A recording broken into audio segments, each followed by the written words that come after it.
Кабинетами на колесах пополнилась районная больница в Карткиросе. Мобильный флюорограф и маммограф теперь смогут обеспечить качественным медицинским обследованием жителей отдаленных уголков района. Поступила в ЦРБ и новая машина скорой помощи. Все по поручению главы Коми. Оборудование обошлось в более чем 30 миллионов рублей. Виктория Денисова одной из первых увидела технику в работе. Ранее, чтобы пройти обследование и получить лечение, жителям Карткиросского района приходилось ехать в райцентр, а то и вовсе в Сыктывкар. Теперь же получить медицинскую услугу можно, что называется, прямо на дому. В этом году местная больница пополнилась новым оборудованием. Среди них передвижные маммограф и флюорограф. Это также повысит качество оказания медицинской помощи, прохождения диспансеризации, выявления злокачественных новообразований, которые наша задача выявить их как можно раньше, чтобы оказать качественную помощь населению нашего района.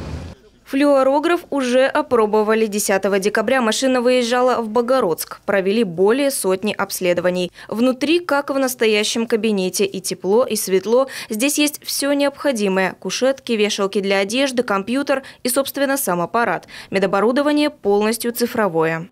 Пациент заходит в эту кабинку. Вот здесь делается снимочек. Вот.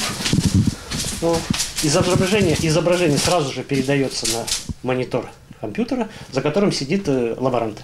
А маммограф только-только поступил в больницу. Осталось лишь завершить работу с документацией, и можно выезжать на обследование. Врач-лаборант через интернет может передавать данные врачу в районную больницу. А значит, также оперативно специалист может назначить лечение. Вот она, современная медицина, которая позволяет не только оперативно оказывать помощь, но и существенно экономить время всех – и пациентов, и врачей. За счет того, что лаборант будет перемещаться по разным, по разным территориям, он может в любой момент передавать свои данные на станцию врача, а врач оперативно может реагировать, описывать снимки, ставить диагнозы и, соответственно, на месте принимать решения.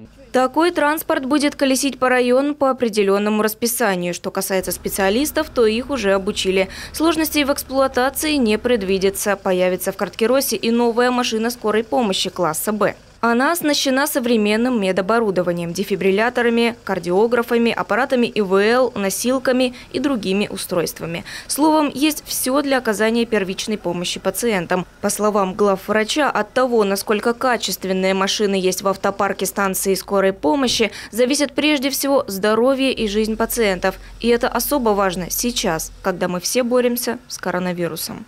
Виктория Денисова, Дмитрий Булаев, телеканал Юрган, Карткиросский район.